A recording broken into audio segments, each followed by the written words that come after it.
When you see a rescue helicopter in the skies, what you don't always see are the people behind it. The training, the dedication, and the commitment to serve beyond the call. In this episode, we're spending time with the Broward County Sheriff and Fire Rescue alongside the SR3 Rescue Concept as they build a foundation for search and rescue operations. Because when the call comes, there are no second chances. Training is the heartbeat of every rescue operation. And this is beyond the mission.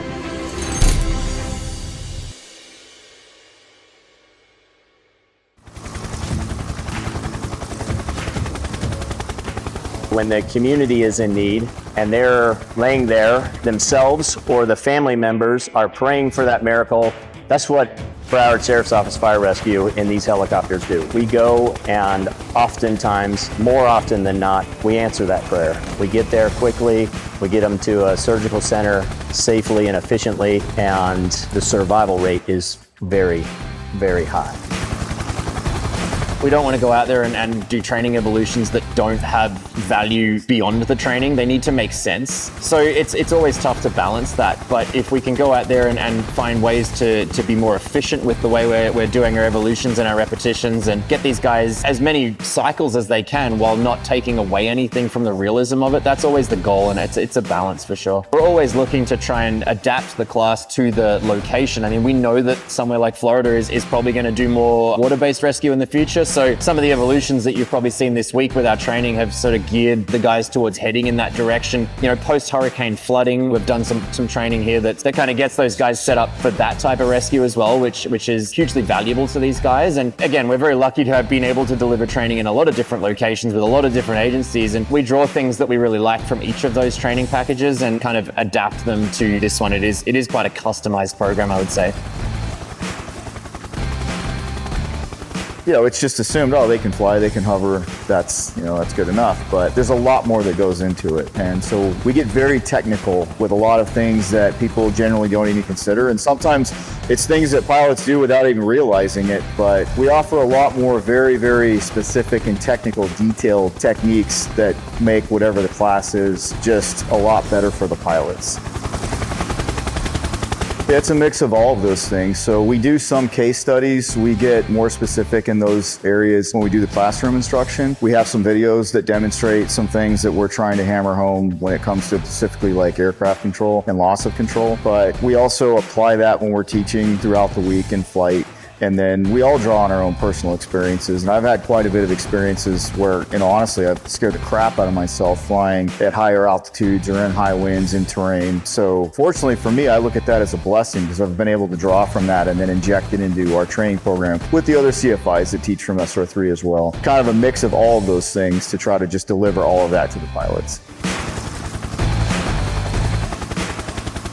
You have to have an open mind, and everybody here is a high-level professional at what they do already, and it's great, but this is new to them, and particularly the pilots who have various backgrounds. We have some folks that were in the military, so they have a lot of experience, but we do ask them when we first show up, have an open mind, be open to what we're going to show you, and they did. But in order to get the most out of the training, that's important, and you also need to just put your ego aside, because it's very humbling, it's very challenging, and we have to do that as well as instructors. We have to just make sure that we're very humble and that there's no ego that's ever injected in anything that we teach. During these initial classes, working with the students on the ground mainly and stuff, I don't call it a fine line, but there's just a line of like watching them progress and letting them go as far as they can before you have to intervene. Focusing on their connections and stuff like that. It's my rule number 10, connections are addressed and double checked.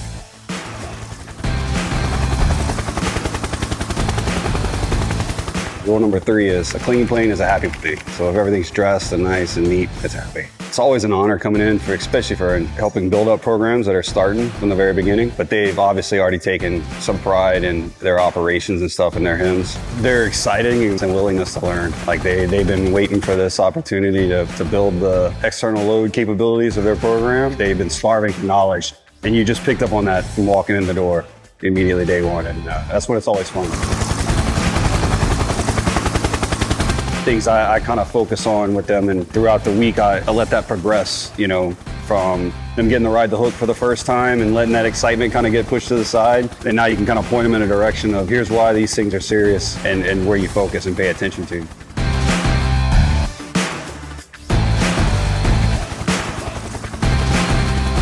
At the end of the day, this is all about people, and you know, they have outstanding people and they're really cool to hang out with. So yeah, I look forward to coming back and working with them some more.